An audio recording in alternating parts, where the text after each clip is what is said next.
Juegos Olímpicos. El mayor espectáculo del planeta, donde cada 4 años los mejores atletas del mundo se reúnen para luchar por el galardón deportivo por excelencia, el oro olímpico.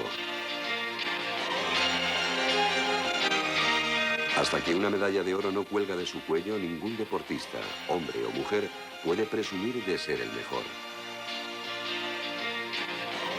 Con un siglo de larga vida, los Juegos Olímpicos modernos han sido testigos de algunas de las hazañas más asombrosas de la historia del deporte, dando cabida a atletas cuya velocidad, agilidad, fuerza y resistencia los sitúan por encima de la media.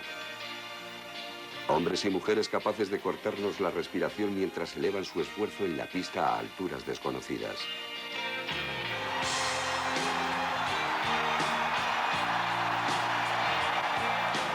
En la mayoría de los casos, el mejor atleta será galardonado con el oro. Son merecidos campeones. Pero la medalla de oro no siempre acaba en manos de la persona que lo merece. Ni todas las victorias son claras, ni todas las carreras se desarrollan de forma justa. Si echamos un vistazo a la historia de los Juegos Olímpicos, nos encontramos con casos en los que se ha negado el oro a grandes atletas que pensaban que debía haber sido suyo. Todos los jugadores de aquel equipo sabíamos que la medalla de oro la habíamos ganado nosotros. Pusieron los resultados en la pantalla y me di cuenta de que era el segundo. Para estos deportistas, el sabor de la derrota fue más amargo. Podían haber alcanzado la fama, la gloria y la certeza de haber logrado el objetivo y las ambiciones que perseguían. Si yo estaba destinada a ganar una medalla de oro en mi carrera atlética, aquel era el día para conseguirla. Estos momentos de controversia son la salsa de las Olimpiadas y nos proporcionan imágenes que serán recordadas mucho tiempo después de la conclusión de las ceremonias de entrega de medallas. Medallas robadas.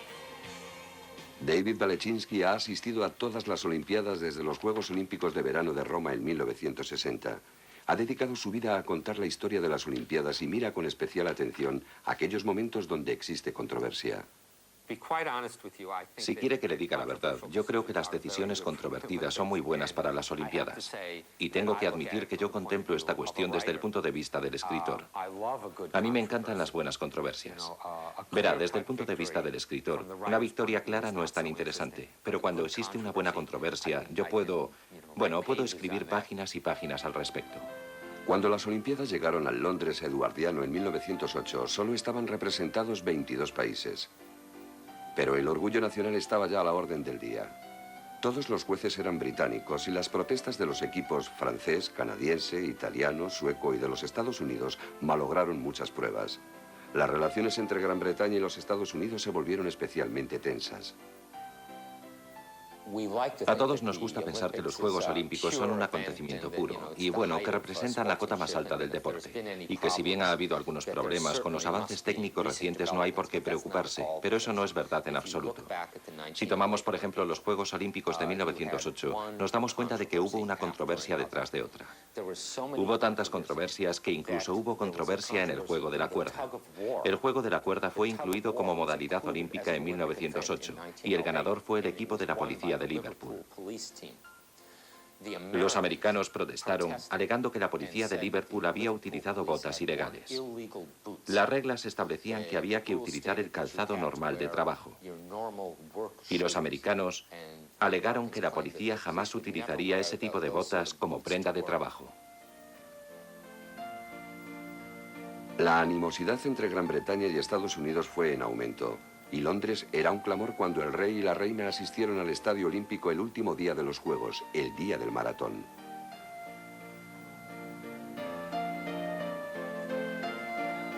Estaba previsto que la carrera constase de 41 kilómetros y 834 metros, pero para que ésta pudiese terminar delante del palco real, se añadieron 352 metros a petición de la reina Alejandra. 56 corredores se dieron cita en la línea de salida en los tranquilos jardines del castillo de Windsor. La multitud que ya empezaba a ocupar la ruta de la carrera estaba ansiosa por una victoria británica. Pero los equipos de quien se esperaba la lucha por la victoria eran el sudafricano y el estadounidense. Era un día húmedo y caluroso y la carrera se estaba desarrollando a una velocidad abrasadora. Los ansiosos corredores británicos pronto quedaron exhaustos y cuando se llevaban recorridos algo más de 22 kilómetros, el sudafricano Efferon tomó la cabeza. Pero a tan solo 3 kilómetros de la línea de meta cometió un error fatal cuando aceptó una copa de champán que le ofreció un espectador. Le sobrevinieron instantáneamente retortijones de estómago y 1,5 kilómetros después, el desconocido corredor italiano Dorando Pietri tomó la cabeza. Dorando Pietri era un panadero de Carpi, un pueblo del norte de Italia. Con un talento natural pero con falta de experiencia en esta distancia, no estaba considerado un serio aspirante a la medalla de oro. En el estadio, una multitud esperaba ansiosa el momento culminante de la carrera. Fue el pequeño italiano quien apareció el primero. Aquí tenemos el gran momento, la gran controversia. Él entra tambaleándose en el estadio, nadie tiene ni idea de quién es, y se dirige a meta en la dirección opuesta. Inmediatamente quedó claro que algo extraño estaba sucediendo. Los 41 kilómetros y 834 metros habían sido completados, pero Pietri estaba exhausto y todavía tenía que dar una vuelta al estadio. Después de caer varias veces a la pista, los jueces y el público empezaron a temer por la vida del corredor. Pero sabían que si se le proporcionaba asistencia física sería descalificado inmediatamente. De pronto, la vuelta extra añadida para complacer a la reina se tornó en un larguísimo trecho para Dorando Pietri. De pronto sucedió lo peor que podía ocurrir. Otro corredor entró en el estadio. El público del estadio creyó que se trataba de Efferon, de Sudáfrica, un buen hombre del imperio, pero estaban equivocados. Era un americano, Johnny Hayes. Aquello era demasiado. No podían permitir que un americano ganase la carrera, así que levantaron del suelo a Pietri y le empujaron hasta sobrepasar la línea de meta, que estaba ya muy cerca. Pero en cuanto Johnny Hayes cruzó la línea de meta en segundo lugar, los americanos elevaron inmediatamente una protesta. Pietri, ya inconsciente, fue descalificado. La medalla de oro fue para Hayes. Pietri siempre estuvo convencido de que la medalla le correspondía a él, argumentando que podía haber llegado a la línea de meta sin ayuda. Pero finalmente fueron los últimos 350 metros los que le costaron el oro olímpico. El drama del maratón de 1908 tuvo un impacto inmediato.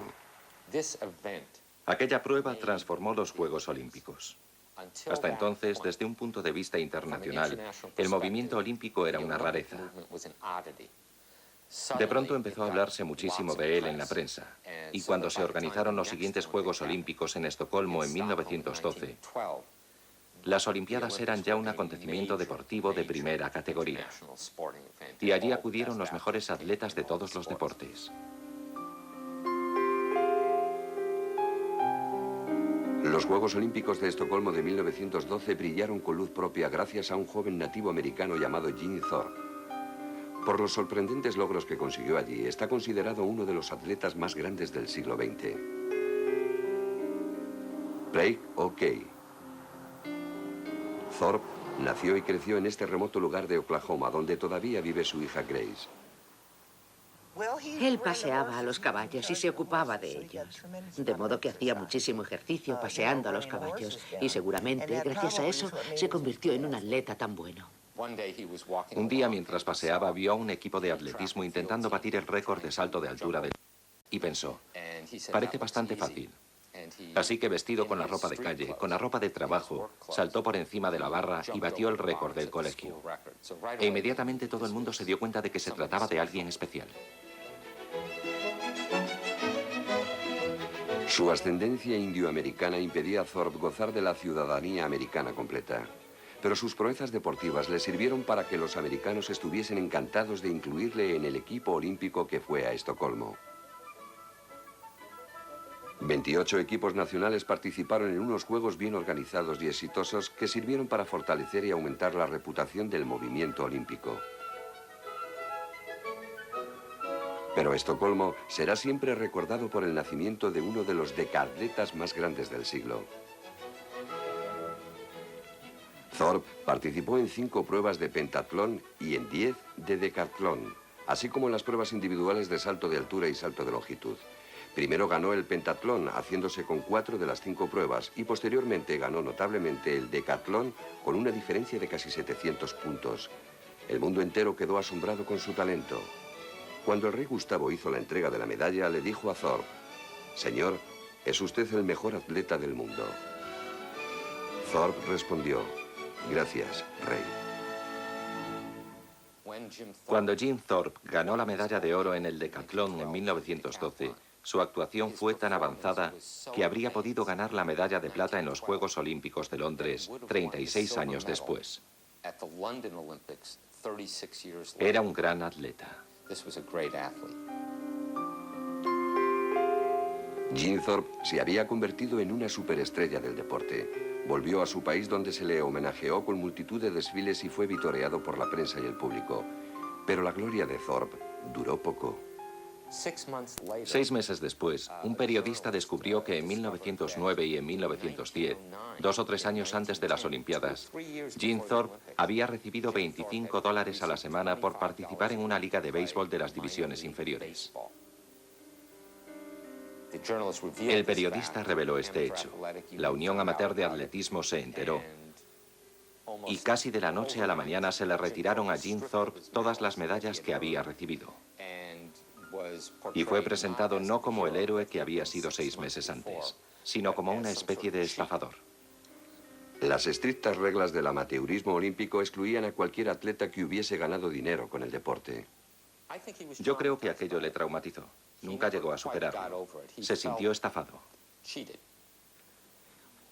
Una temporada en la Liga de Primera División de Béisbol dio paso a una carrera llena de éxitos en el fútbol americano. Pero la pérdida de las medallas olímpicas continuó proyectando una sombra sobre el último periodo de su vida, mientras cambiaba de un trabajo a otro hasta que murió en 1953.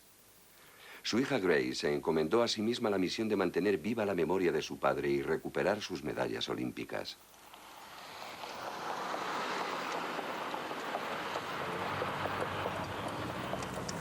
Este es el Boulevard Jean Thorpe.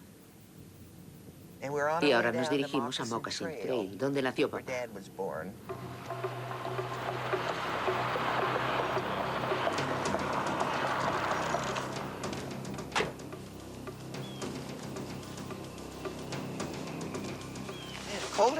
Qué frío hace aquí hoy.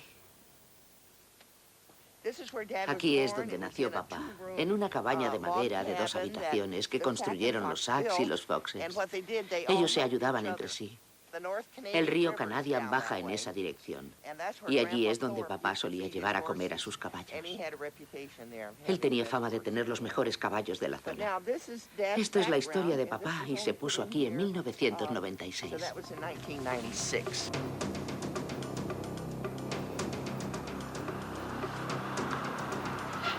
A pesar de perder sus medallas, Thorpe siguió siendo venerado como un héroe local. En el año 1982, el Comité Olímpico Internacional decidió por fin volver a colocar a Jean Thorpe en el libro de los récords como ganador del decatlón y el pentatlón de 1912. Y en 1983 las medallas fueron entregadas a su familia. Ojalá papá pudiese haber visto esas medallas volver a casa.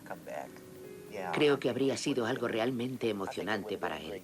Desde luego lo fue para todos nosotros, para todos sus hijos.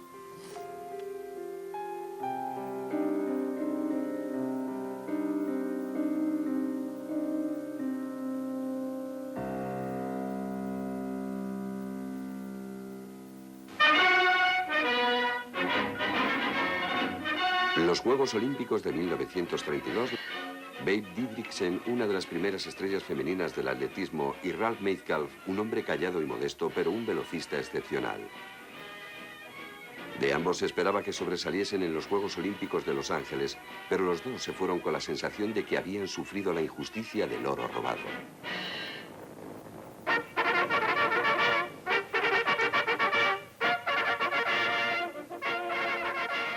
Los Juegos Olímpicos de Los Ángeles dejaron su impronta con la popularidad inmediata que adquirieron aquellas Olimpiadas. Y cabe decir casi con toda seguridad que el motivo fue que los Juegos se iban a celebrar en Los Ángeles, en Hollywood. La prueba de velocidad más importante son los relevos de 4%, donde cada velocista corre 100 metros. En 1932 los atletas habían alcanzado una nueva cota de celebridad y las estrellas de la gran pantalla estaban deseosas de mezclarse con ellos cuando los Juegos fueron a Hollywood. Y la atleta a la que todos habían ido a ver era Babe Didriksen, que había hecho aparición en la escena atlética en las pruebas eliminatorias de Estados Unidos, tan solo unas semanas antes. Se clasificó para las 5 pruebas femeninas, pero solo se le permitió participar en 3. Un lanzamiento de récord del mundo le dio el oro en la prueba de jabalina. Aquí tenemos a Babe Didriksen de los Estados Unidos, ganadora de la prueba de lanzamiento de jabalina con un nuevo récord olímpico de 53 metros y 7 centímetros. Estoy muy feliz por este récord olímpico. Son los 80 metros vallas femeninos. Ahí tenemos a Babe Didriksen de nuevo. Y gana por milímetros. Otro récord del mundo le aseguró la victoria en las vallas. Parece que ganó ella. Participó en la prueba de salto de altura con la posibilidad sin precedentes de ganar su tercera medalla de oro. Al final del concurso, Babe estaba empatada en la primera posición con su compañera de equipo, Jan Seely. Se dispuso un nuevo salto para ganar la medalla de oro. Entonces empezó la controversia. Las dos mujeres establecieron un nuevo récord del mundo de altura saltando 1,66 m. Pero fue entonces cuando intervinieron los jueces.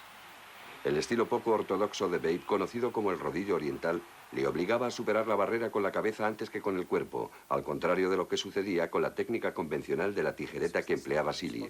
Entonces no se permitía rebasar la barra con la cabeza en primer lugar. La técnica de Babe se consideró ilegal, pero paradójicamente se permitió que su último salto fuese catalogado como récord del mundo. Pero la mágica tercera medalla de oro no pudo ser suya. De vuelta en la pista, Ralph Metcalfe, invicto durante toda la temporada de 1932, se disponía a disputar la primera prueba del doblete de velocidad, los 100 y los 200 metros. En los 100 metros, Metcalfe se iba a enfrentar a su rival más difícil, Eddie Toland. Ambos velocistas fueron codo con codo desde el principio hasta el final, pero en el momento de cruzar la meta, la mayoría de los observadores tuvo la sensación de que Metcalfe había arañado el oro.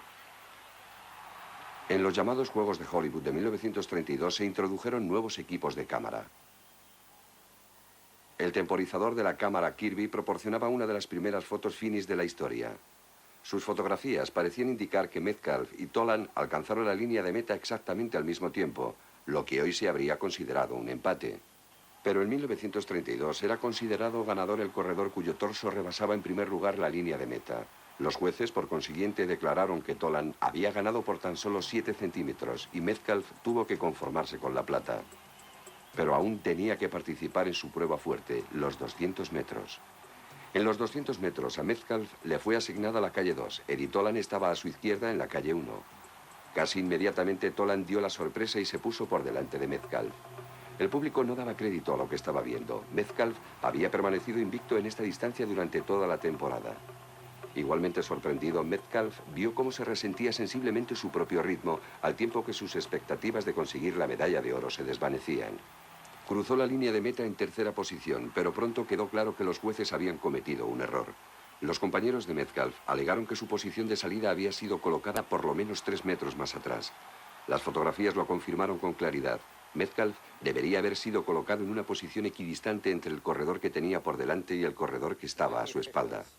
Cuando los jueces, que eran americanos, se dieron cuenta de lo que habían hecho, sintieron una gran vergüenza por haber obligado a Ralph Metcalfe a correr 204 metros y a todos los demás corredores 200. Por consiguiente, le ofrecieron, lógicamente, a Metcalfe volver a repetir la carrera. Pero como los Estados Unidos habían conseguido el primero, segundo y tercer puestos en la carrera, se piensa que Metcalfe no quiso poner en peligro las 3 medallas y declinó la oportunidad de repetir la prueba. Fue un acto de deportividad. Y yo tengo que pensar que Metcalfe también debió pensar, bueno, soy joven, tengo otras Olimpiadas por delante dentro de 4 años, en 1936. Y era verdad. Pero cuando llegó a Berlín 4 años después, para participar en los Juegos Olímpicos de 1936, se encontró con un obstáculo para el que no estaba preparado.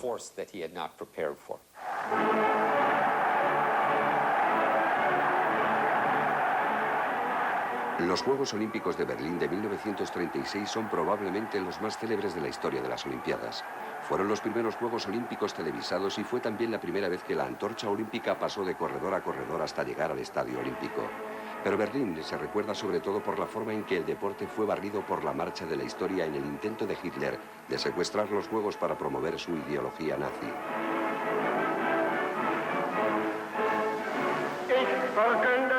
Die Spiele von Berlin zur Feier der 11. Olympiade neuer Zeitrechnung als eröffnet. Los planes de Hitler de mostrar la supremacía de la raza aria fueron frustrados por otro atleta americano negro, el brillante Jesse Owens. Owens conseguía un récord de 4 medallas de oro. Ralph Metcalfe volvía a ser relegado a las sombras.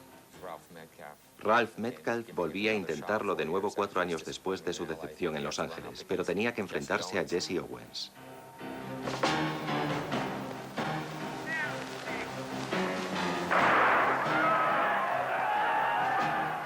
Owens va por delante, 10 segundos. Los dos hombres luchan por la victoria. Owens avanza a toda velocidad. Metcalfe se acerca peligrosamente, pero Owens gana con 10-3. Segundo, Metcalfe. Owens hace una salida muy rápida, sabe salir muy bien, y Metcalfe aparece al final. Si la carrera hubiese sido un poco más larga, solo un poco más larga, habría ganado Metcalfe. De modo que ahora Jesse Owens es una leyenda y Metcalfe es el segundo. Metcalfe. Esa es la diferencia entre ser famoso y no serlo.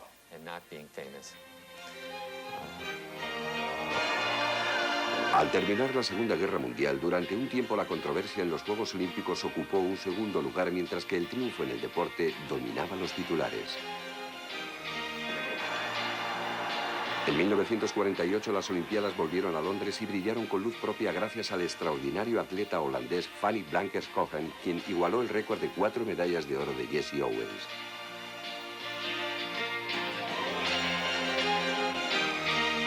En Helsinki, en 1952, la estrella fue el legendario corredor checo Emil Zatopek, que ganó las medallas de oro en 5.000 y 10.000 metros y consiguió la victoria en el maratón, la primera vez que corría esa distancia. En 1956, los Juegos se trasladaron por primera vez al hemisferio sur, donde en Melbourne, Australia, la atleta nacional Elizabeth Cuthbert fue protagonista de los titulares ganando 2 medallas de oro en el doblete de velocidad.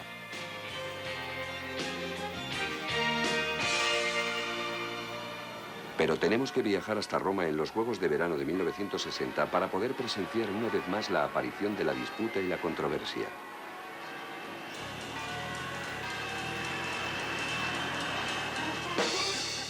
En 1960 los Juegos Olímpicos eran un acontecimiento universal y la vieja ciudad de Roma era un escenario espectacular y multicolor para la celebración de los Juegos. Por primera vez el mundo podría contemplar imágenes televisivas en directo e iban a surgir multitud de escenas imperecederas.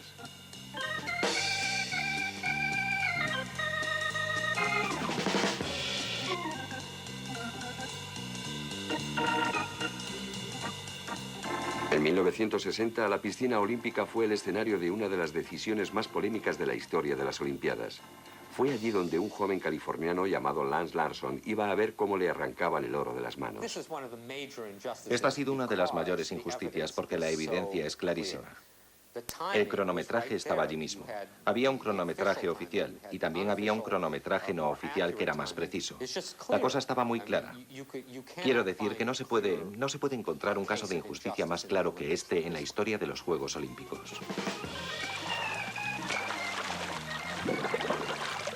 La respuesta inicial fue la gente que estaba de pie delante de la calle, los cronometradores, todos me vieron ganar a mí. En la final de los 100 metros libres, Larson, el cuarto empezando desde arriba, fue quien obtuvo el mejor tiempo en las pruebas de calificación. Por encima de él, en la calle 3, estaba el mayor rival de Larson y recordman mundial, el australiano John Devitt. En la final de los 100 metros libres, América y Australia continúan su duelo. En la calle 3, con el cabello castaño, tenemos a John Devitt de Australia. En la calle 4, con el pelo rubio, tenemos a Lance Larson de los Estados Unidos. Como puede ver, él corre por encima de mí en la calle 3, me parece, y yo estoy aquí en medio, en la calle 4. Y aquí está Devitt en la calle 3. Dios mío, esto es como retroceder en el tiempo varios años.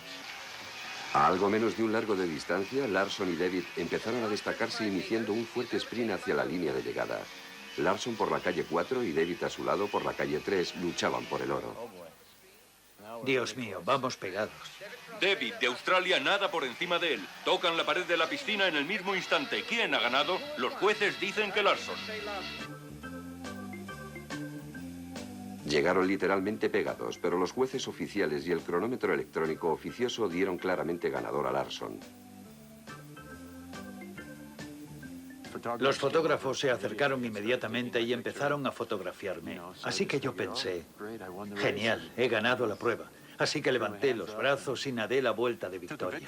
Fui felicitado por varios nadadores y durante unos minutos pensé que había ganado la prueba. Mientras los nadadores esperaban la confirmación de los resultados, David felicitó a Larsson por haberle derrotado. Todo parecía indicar que el adolescente de California había ganado el oro. Pero en aquella época la decisión final no recaía en el reloj, sino en los jueces de llegada.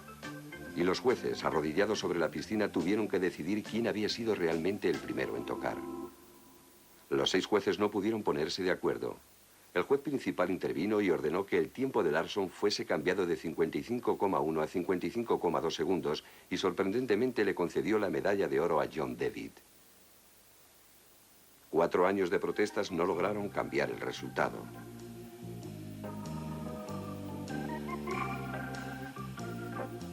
De repente aparecieron los resultados en la pantalla y yo estaba en segundo lugar. Por supuesto, toda mi alegría desapareció en un instante y me sentí hundido e indefenso. ¿Cómo cree que se siente uno cuando cree que ha ganado, cuando sabe que ha ganado y está celebrándolo? Durante 5 o 10 minutos parecía que había ganado yo, pero de pronto me di cuenta de que no era así. Es difícil saber por qué sucedió aquello. Yo creo que había cierto resentimiento porque los americanos lo estaban haciendo muy bien en las pruebas de natación. Ya habían ganado suficientes medallas de oro. Y también hasta cierto punto subyacía esa idea intangible de que una vez que un juez ha tomado una decisión no puede admitir que se ha equivocado.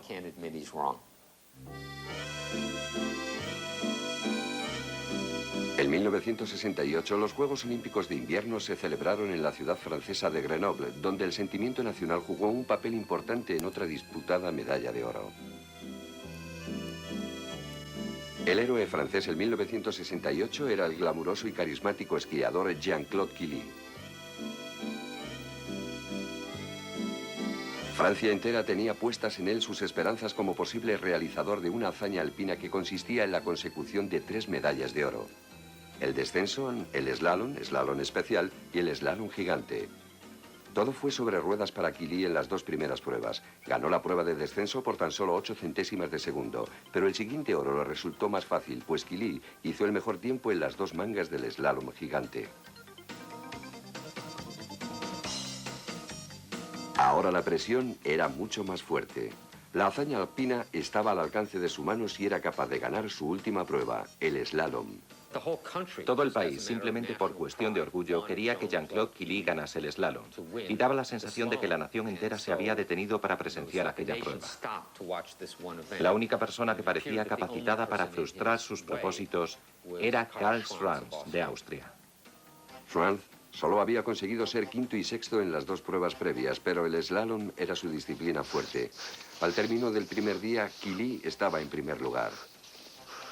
Pero el segundo día las condiciones climatológicas eran pésimas. La pista estaba cubierta por una espesa niebla. Killy fue el primero en salir y realizó un tiempo rápido, pero tuvo que soportar una ansiosa espera hasta el final para descubrir si era lo suficientemente bueno como para conseguir la proeza.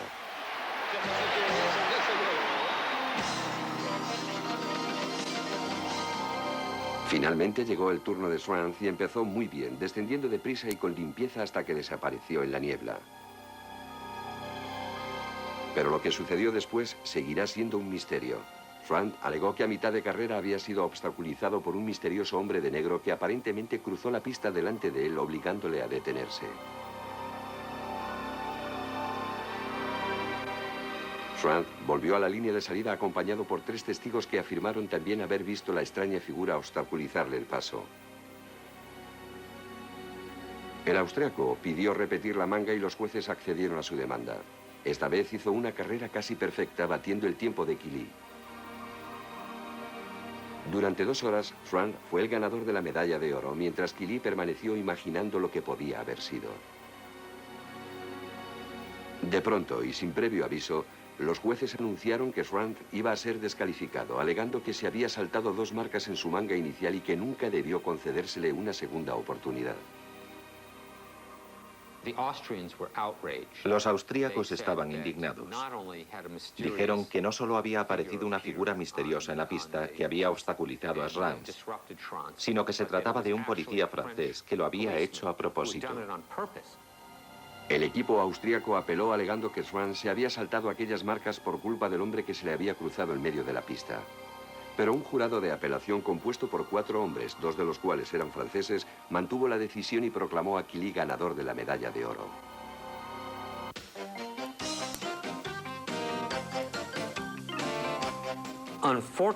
Desgraciadamente, esta es una de esas historias de las que uno no puede obtener una respuesta clara.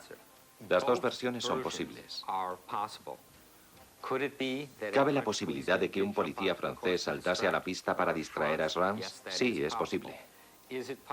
¿Cabe la posibilidad de que Srans se saltase una marca y se inventase aquella historia? También es posible. Nadie lo sabe realmente excepto Karl Srans.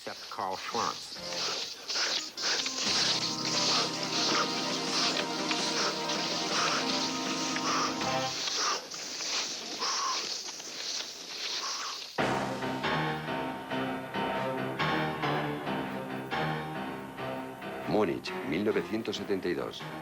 Alemania Occidental es la organizadora de los Juegos Olímpicos más grandes hasta la fecha, ansiosa por borrar la memoria de los Juegos nazis de 1936. No obstante, esta vez otra forma de terror iba a secuestrar el movimiento olímpico. El mundo entero vio con horror cómo terroristas palestinos asaltaron la Villa Olímpica tomando como rehenes a atletas israelíes. La crisis llegó a su punto álgido y se consumó con la muerte de 11 de los atletas. La tragedia hizo mella en todas aquellas personas que formaban parte de los Juegos, pero afectó especialmente a los atletas.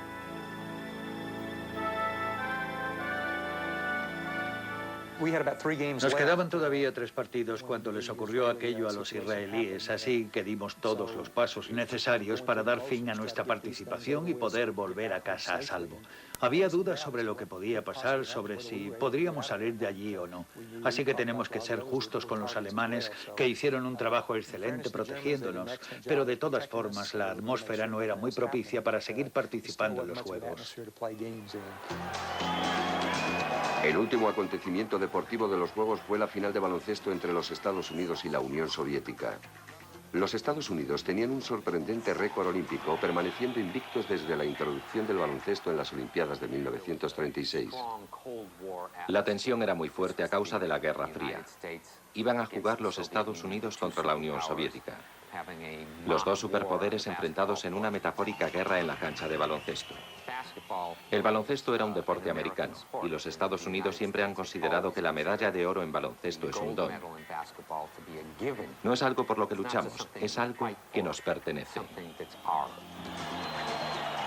Una vez más, ellos eran los máximos favoritos, pero en 1972 el equipo soviético fue por delante en el marcador desde el principio.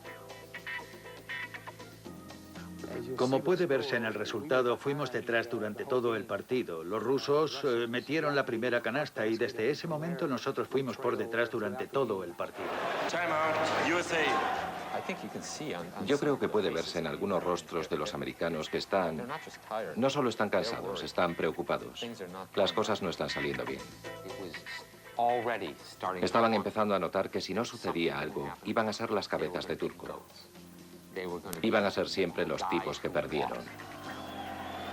En el último cuarto, los americanos empezaron por fin a poner en peligro la ventaja soviética y a falta de tan solo 6 segundos para el final, habían reducido la diferencia a un solo punto. Fue entonces cuando Duke Collins robó la última pelota y se encaminó hacia la canasta soviética. 5 segundos, 4 segundos. Duke Collins se ha quedado inmóvil en la base de la canasta. A consecuencia de la falta personal, durante varios segundos Duke Collins permaneció inconsciente en el suelo. Collins se ha reanimado, pero está mareado y de pronto se convierte en el centro de atención. Tiene 2 tiros libres. Si encesta uno, empata el partido. Si encesta los 2, los Estados Unidos se ponen por primera vez por delante en el partido por un punto, de modo que la presión es increíble. Así están las cosas. 49-48. Quedan 3 segundos para el final. Recuerdo la situación y la cuestión era si el entrenador debía sustituir a Duke en ese momento o dejarle lanzar los 2 tiros libres. Pero recuerdo que el entrenador dijo, si Duke puede caminar, puede lanzar los 2 tiros libres. Más presión todavía para el joven jugador. Esta noche ha encestado 4 de 4. A tan solo 3 segundos para el final del partido, Duke Collins, mareado y contuso, se dispuso a lanzar los 2 tiros libres más importantes de su vida. Este pabellón echa chispas. Duke Collins ha empatado el partido.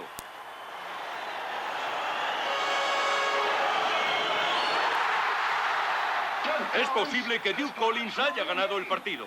Pero el entrenador soviético había pedido tiempo durante los tiros libres de Collins. Los árbitros volvieron a reajustar el reloj y quedaban aún 3 segundos por jugar. El equipo americano no se cree lo que está sucediendo. De pronto estalló la polémica. Los americanos les dicen a los árbitros, ¿pero qué hacen? Quedan 2 segundos y nadie ha pedido tiempo. ¿Por qué hacen esto? Los americanos se han puesto por delante 50-49 y queda 1 segundo. Todo el mundo intenta tranquilizar a todo el mundo.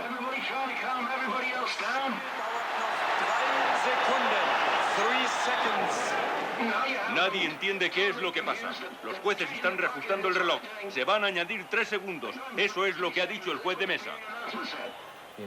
Los americanos, que se veían celebrando la victoria, ahora tenían que recomponer la defensa. 3 segundos. En 3 segundos a esa distancia es casi imposible puntuar. Sonó la bocina y los americanos habían ganado. ¡Vaya final! Los Estados Unidos han ganado su 8ª medalla de oro consecutiva y aquí todo el mundo se ha vuelto loco.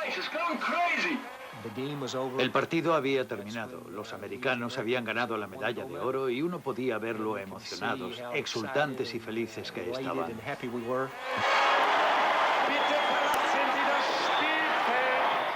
Uno se ha pasado la vida soñando con una medalla de oro en las Olimpiadas y de repente se da cuenta de que es suya. Lo único que tenías que hacer es subir al podio y recogerla. Era una sensación maravillosa.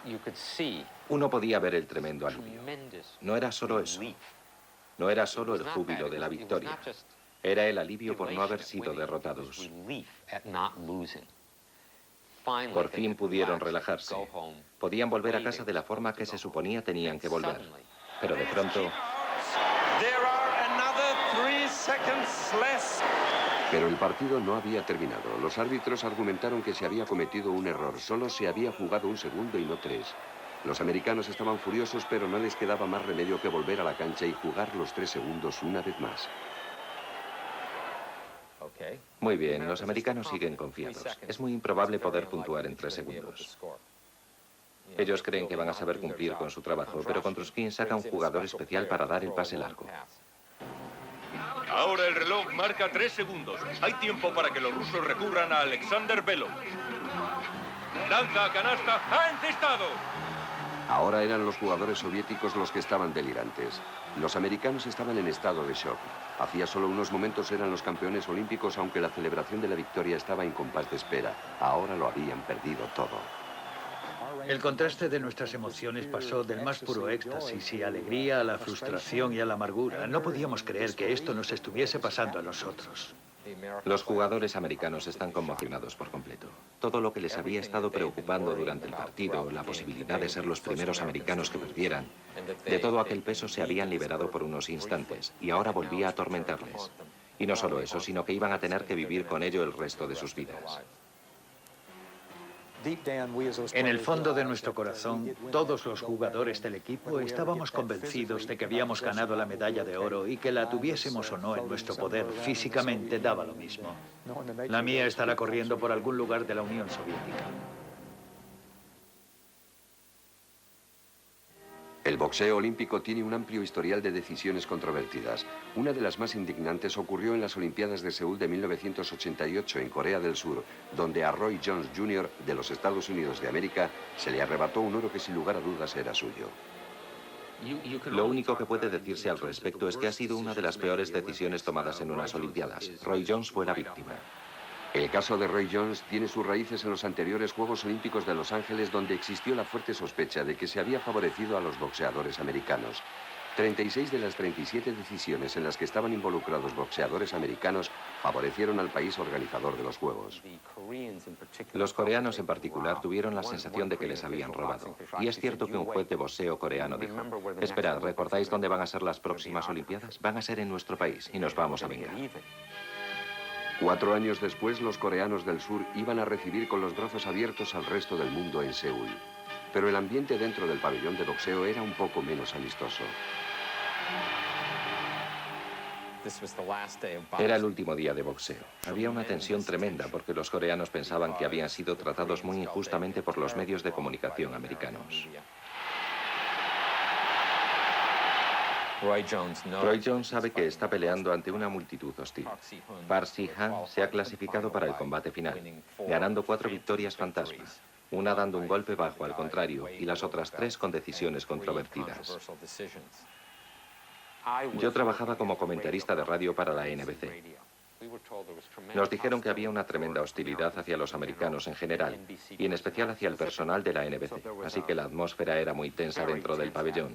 Y de repente, cuando me senté, noté que el miedo me atenazaba, que la hostilidad era real, y que si la decisión no era justa, alguien podía agredirnos. Primer asalto. Desde el principio del combate quedó claro que Roy Jones era mejor boxeador. Roy Jones no dejaba de golpear a Park Si-hwan. No había lugar a dudas. El primer asalto fue una sucesión constante de golpes. El segundo asalto otra sucesión de golpes. El tercer asalto lo mismo. La superioridad es evidente. Como puede ver, Jones está casi jugando con él. Ni siquiera se preocupa de cubrirse. Le lleva tantos puntos de ventaja. Le golpea 2 y hasta 3 veces seguidas. A esta altura del combate, la única esperanza de Park es noquear a Jones. Por lo menos eso es lo que pensábamos todos.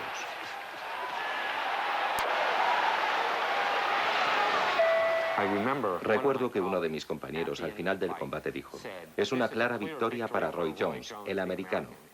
Y entonces nos fuimos a publicidad y él se volvió hacia mí y dijo: no hay duda sobre quién va a ganar este combate.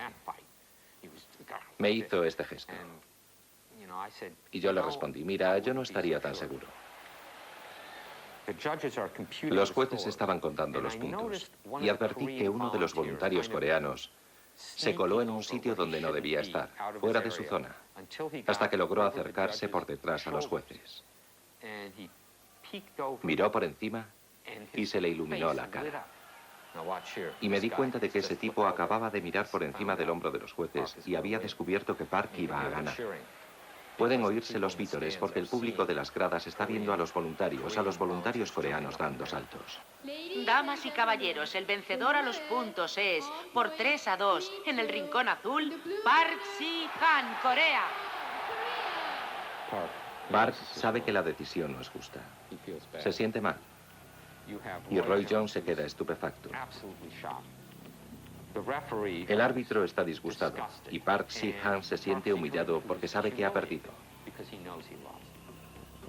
Más tarde, mientras yo estaba sentado con mis compañeros de la radio NBC, se nos acercaron periodistas del mundo entero diciéndonos en varios idiomas que había sido una decisión totalmente injusta. Venían, nos estrechaban la mano y nos decían que nos habían estafado. Bueno, al que habían estafado era a Roy Jones. Jones fue elegido el boxeador más notable de los Juegos Olímpicos y continuó con su carrera hasta convertirse en uno de los más grandes boxeadores de la época moderna.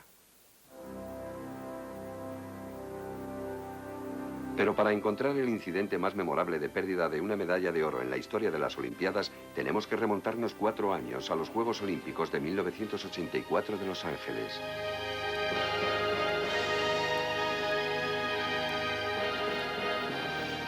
Estos fueron los primeros Juegos Olímpicos patrocinados comercialmente y la ceremonia de inauguración anunciaba una nueva época de teatralidad y glamour en las Olimpiadas.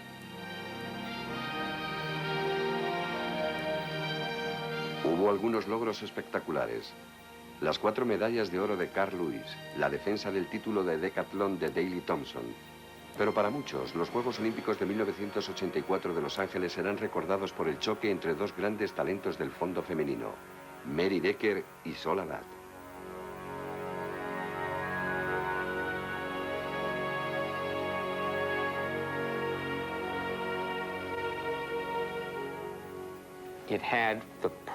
Era el escenario perfecto. Que 2 personajes lleguen juntos a la final de un acontecimiento olímpico y ocurra algo inesperado. Es la historia perfecta. Mary Decker era la corredora más excepcional de su generación y la niña mimada de América. Había sido 2 veces campeona del mundo y durante toda su carrera había batido 11 récords mundiales. Pero sin el oro olímpico su historial atlético estaba incompleto y esta era su mejor oportunidad. Recuerdo que estábamos sentados en casa viendo las noticias donde hablaban de una joven campesina de Sudáfrica. Y por supuesto, en aquel momento yo no tenía ni idea de quién era Sola. Richard tampoco sabía quién era Sola. Y en el documental que estábamos viendo aquella noche se hablaba de cómo conseguir la ciudadanía a tiempo para las Olimpiadas. Y Richard, que es un inglés muy orgulloso, dijo: eso no va a ocurrir. Se tarda años en conseguirlo. Pero la corredora descalza sudafricana de 18 años llegó a las Olimpiadas formando parte del equipo inglés. Muchos pensaban que no tenía ningún derecho a estar allí, pero ahora se la consideraba la principal amenaza para las ambiciones olímpicas de Decker. La carrera de los 3.000 metros femeninos había despertado una gran expectación, porque todo el mundo quería ver ganar a Mary Decker. Y en cuanto a los americanos, no solo querían verla ganar, sino que querían ver cómo vencía a Sola Butt. El estadio estaba completo, con 85.000 personas viendo la final de los 3.000 metros. Aquella tarde hacía un calor abrasador, lo que no impidió que Decker se pusiera inmediatamente en cabeza estableciendo un ritmo de récord mundial. Pero desde las primeras zancadas, Butt se resistió a separarse del hombro de Decker. Era lo que el mundo entero esperaba. Decker y Butt luchando por el liderazgo, y la excitación dentro del estadio fue creciendo hasta llegar a su punto culminante.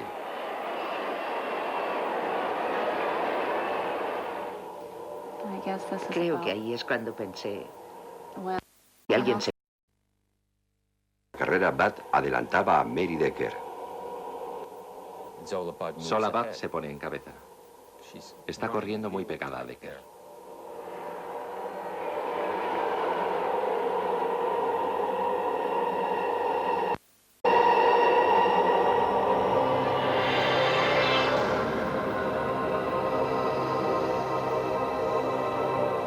— 85.000 personas se quedan heladas, apenas pueden creer lo que han visto. Butt y Decker han chocado y en un instante los sueños olímpicos de Mary Decker se han hecho añicos. Cuando no aceleró lo suficiente.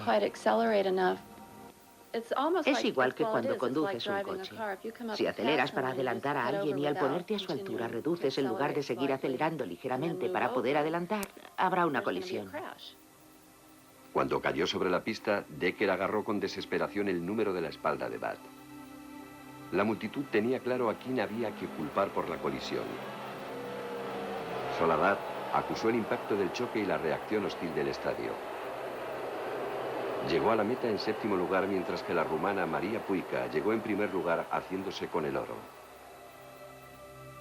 Cuando vuelvo a pensar en ello, lo único que recuerdo, además de que intenté levantarme tan pronto como me vi en el suelo, es que cuando me di cuenta de que no me podía levantar, Richard ya estaba allí.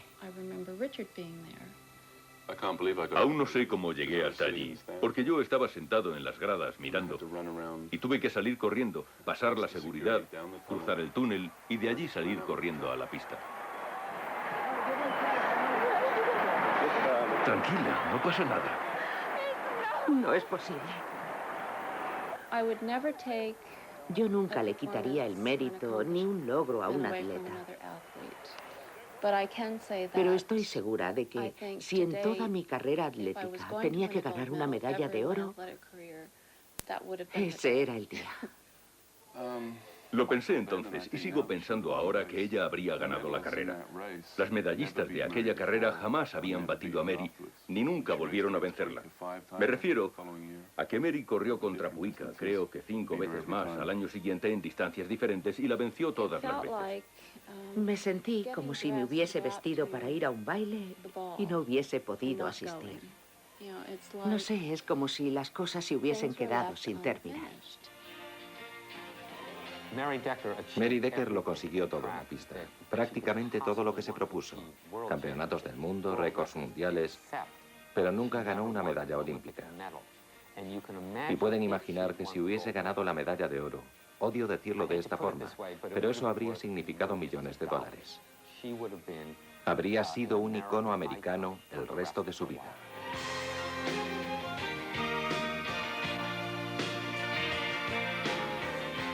Mientras siga ardiendo la antorcha olímpica, habrá controversia.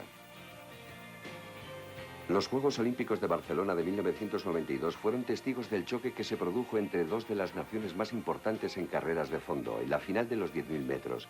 Richard Chelimo parecía haber sido deliberadamente encajonado por dos atletas marroquíes, provocando que un juez tomase la extraordinaria medida de irrumpir en la pista para intervenir.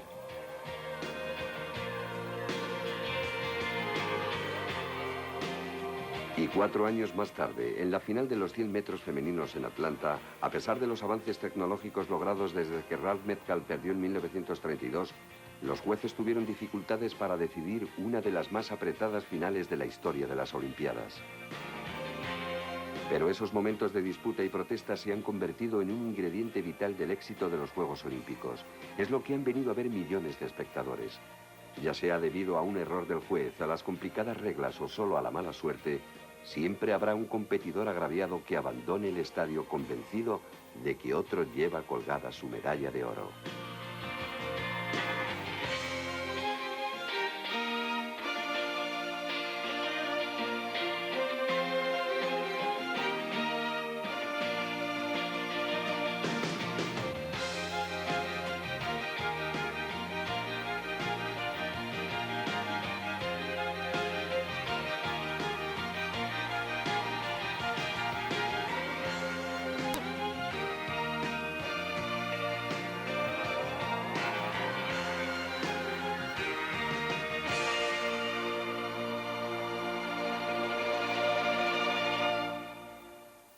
Su ritmo